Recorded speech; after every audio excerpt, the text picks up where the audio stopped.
The dollar collapse will be the single largest event in human history. This will be the first event that will touch every single living person in the world. All human activity is controlled by money. Our wealth, our work, our food, our government, even our relationships are affected by money. No money in human history has had as much reach in both breadth and depth as the dollar. The dollar is the de facto world currency. All other currency collapses will pale in comparison to this big one. All other currency crises have been regional, and there have been other currencies for people to grasp onto. This collapse will be global, and it will bring down not only the dollar, but all other fiat currencies, as they are fundamentally no different. The collapse of currencies will lead to the collapse of all paper assets, and the repercussions to this will have incredible results worldwide. Thanks to globalization and the giant vampire squids of the Anglo-American Empire, the dollar is the world's reserve currency. It supports the world economy in settling foreign trade, most importantly the petrodollar trade. The money is then recycled through the City of London, not to be confused with London, and Wall Street. This fuels corporate vampires that acquire and harvest the world's wealth. The corporate powers then suppress real assets like natural resources and labor to provide themselves massive profits.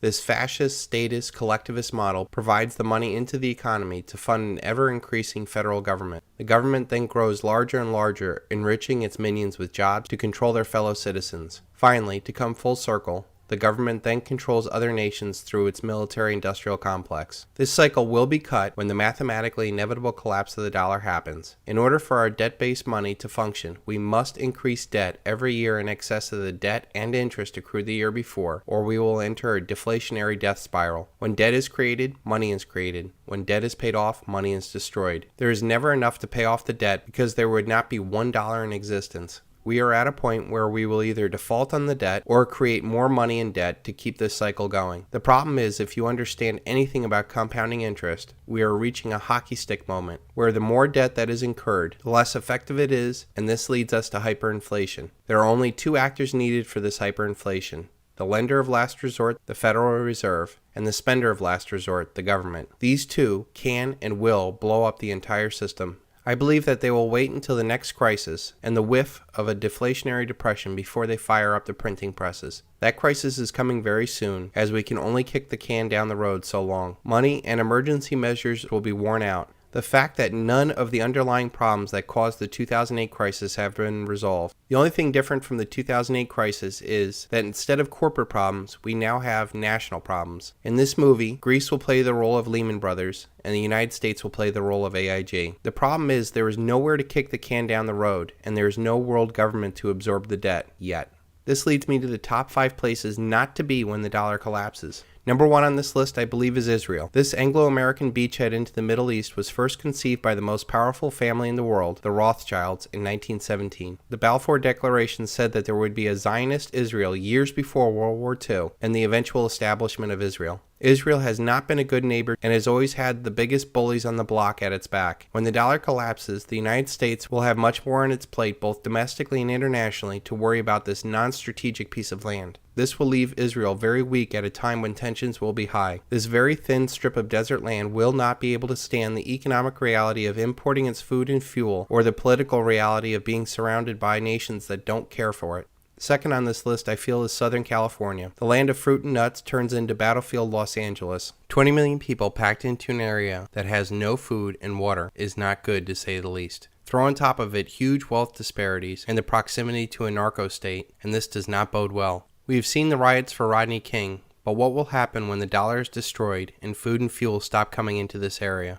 Number 3 on this list is London. The land of Big Brother and the former empire of the worldwide slave and drug trade will suffer heavily. The stiff upper lip that the British elite ingrained in their subjects will not work anymore as the British population explodes. People will sacrifice and unite for any foreign enemy, but not if that enemy has always been the British elite. The Anglo-American Empire may pull off another false flag to distract its population on another Emmanuel Goldstein like in 1984, but I feel this collapse will happen before they can pull it off. This will make all eyes point at the British elite as solely responsible for this catastrophe. We have seen massive riots for soccer matches with hooligans. What will happen when the food and fuel gets shut off to this tiny island? Number 4 on this list is New York City, another large urban area living too high on the dollar hog. New York City is the area I moved out of in 2008. There's little doubt that all of the wealth in New York, New Jersey, and Connecticut is a derivative off of Wall Street wealth. The savings and investment for an entire nation and much of the world flows through that financial capital. As the world wakes up to the massive financial fraud, this could lead to the destruction of capital like you've never seen before. This will have tremendous effects on the regional economy as people driving Mercedes suddenly wonder where their next meal is coming from.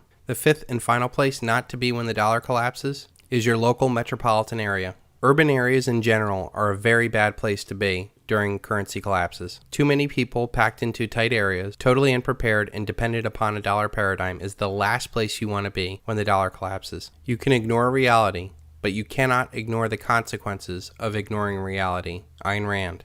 To sum it up, those areas that lived highest on the hog in the dollar paradigm will most likely be the worst places to live when the dollar collapses. Most that live in urban areas will probably pass this off as doom and gloom, but rest assured, this dollar collapse is happening.